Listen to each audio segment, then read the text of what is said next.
Thank you to Billy Kills for his constant support on Patreon.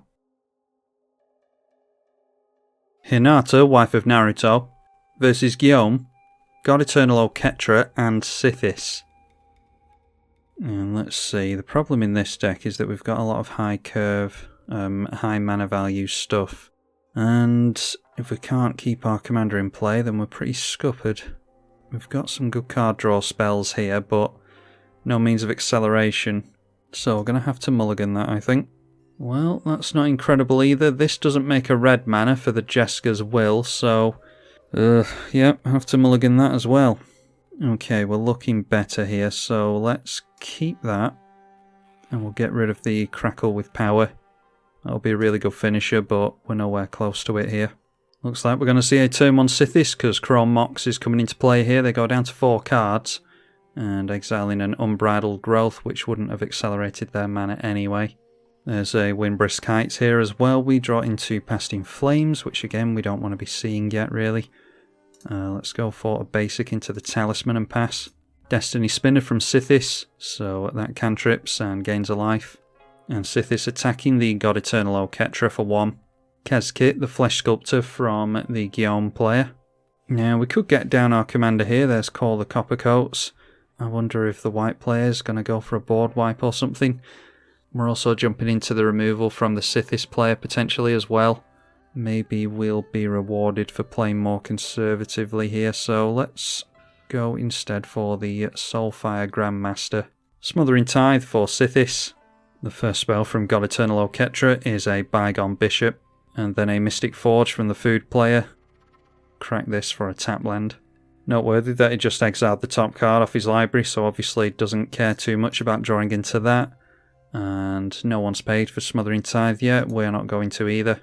I wanted to get as much blue mana as possible to set up the Distorting Wake. So let's continue to do that. We'll go for this Talisman. And then I doubt we're going to go for Call the Coppercoats, but we can hold it up regardless.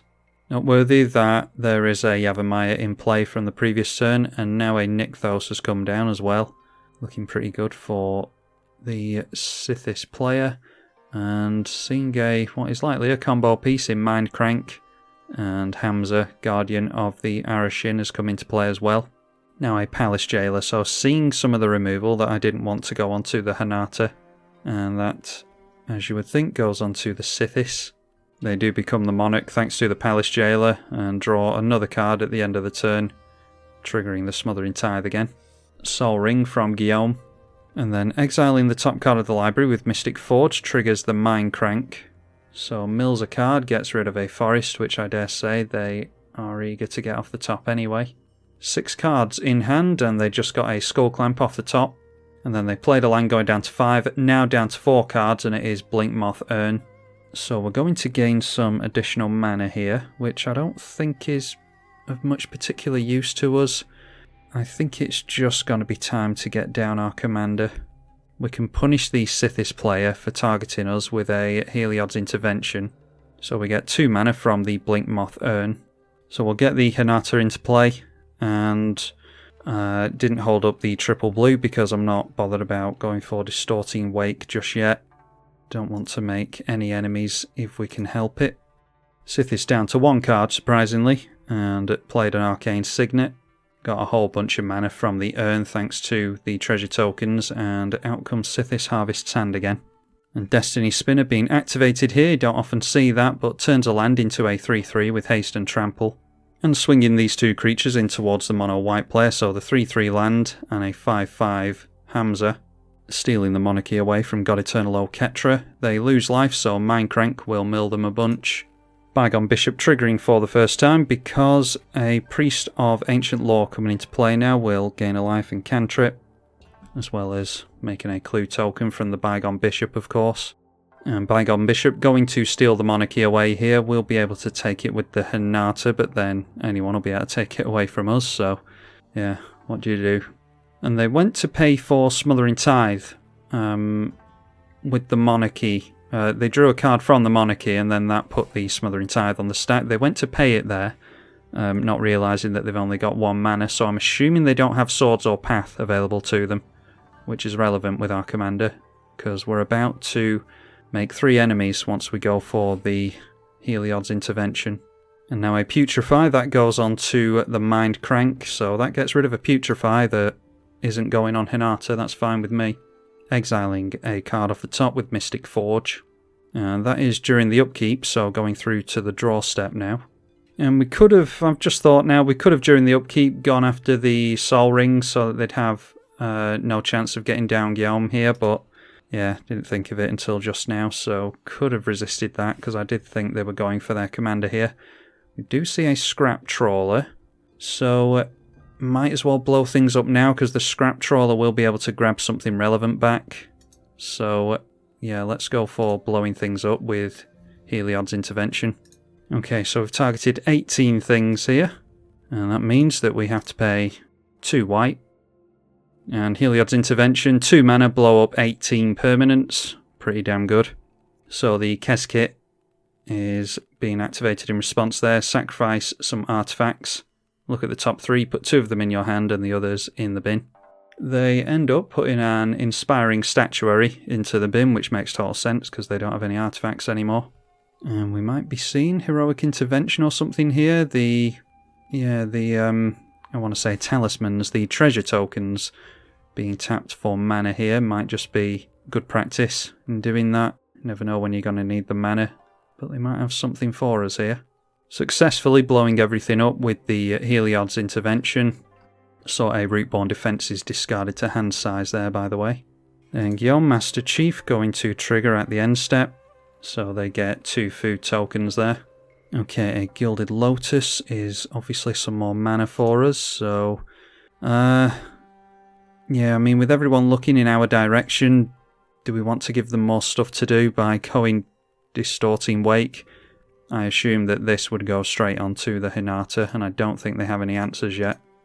So I think instead, the Call the Coppercoats, if we target all 3 opponents, is going to cost us 4 mana, including 3 white, so I think we can just hold that up at the moment.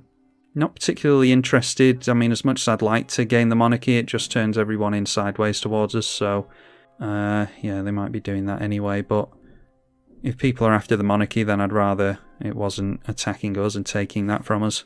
Although I suppose in hindsight we could block some things with Call the Coppercoats and maybe get rid of things like Gyome. Yeah, although I'd rather just keep them out as chump blockers, I think. So Sythis coming into play, that was a full 6 mana, tapping out for that. And the Hamza swinging in as punishment, so that is 5 damage to us, not planning on chumping that or ganging up on it with the Call the Coppercoats. Sky Scanner, a flyer, enters the battlefield, draw a card, and they did get the clue token from the Bygone Bishop again. Still don't have the mana to crack that, unfortunately, although that might be about to change. And they do keep the Monarchy there, so drawing another card, they are up to 9. Didn't drop another land. It's turn 6 and they're stuck on 4 lands. Costly Blunder as an additional cost to cast it, sacrifice an artifact. They have sacrificed a food to draw 2. And then a Mana Confluence into play, which is useful with the Yavimaya, so they don't have to take life to that, as long as they're willing to tap it for green. Gluttonous Troll coming into play as well. So that made them 3 food tokens, and they go straight in for the Kes Kit, discarding a swamp to that. Deciding not swinging at us, which is a good thing, because we would have been blocking with 3 of our creatures after the Call the Coppercoats to get rid of the Gyome. Getting another food token, let's go for this Coppercoats. Target all 3 of our opponents. So for 4 mana, end up with 10 human soldiers.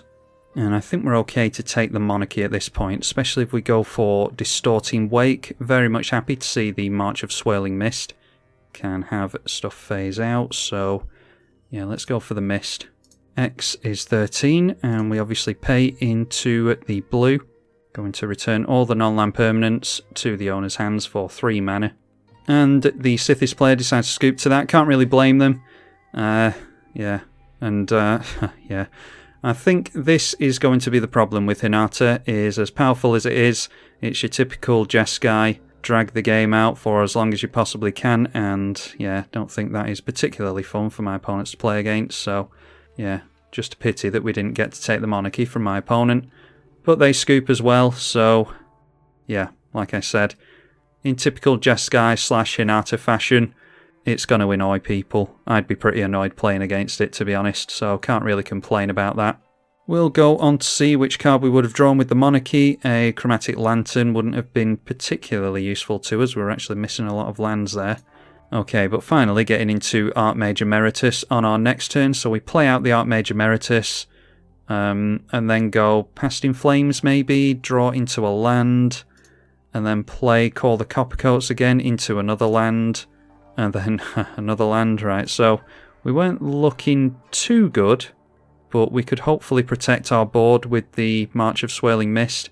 Yeah, not totally convincing, but probably going to eke out a win with the Hinata. If our opponents were struggling enough there to want to scoop it up, then I think it's fairly safe to say that we genuinely were going to win it. Hopefully you all enjoyed this brief visit to Hinata. I will throw this out because I don't want to annoy everyone in the lobby too much. If you want to see more from it, then make sure to let me know. I'm tribalkai on the EDH channel. Thank you for watching.